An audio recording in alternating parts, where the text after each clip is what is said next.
Now, you've worked with your dozens of chefs here on the resort to come up with a couple of items that we'll find throughout the park. Tell me about these. So these are available now. Here, this is the Felucian Garden Spread from a planet far, far away. Or, I'm sorry, a galaxy far, far away. I've been there. That's right. You made it there. That's right. And you made it back. Well, I'm glad to see you made it back to off planet. So this is again the Felucia Garden Spread, the plant-based spiced kefta served over the herbaceous hummus, tomato cucumber relish, and of course the grilled pita.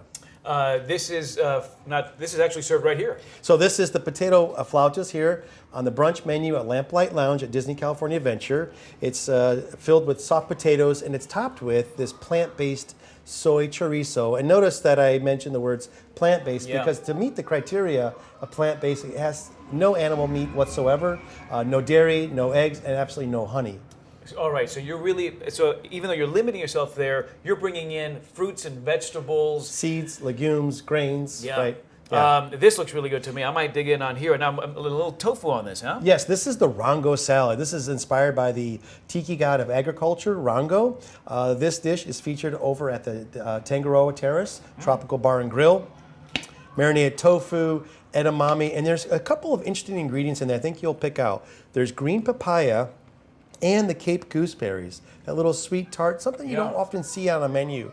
But I think the chef did a great job with creating this dish. Wonderful pop, very, very fresh, and I'm healthy eating it, and I'm not missing any of the flavors that, for those of us who may not be familiar with this way of eating, would think might not be there. Creatively, for you and your team, this must have been quite the assignment.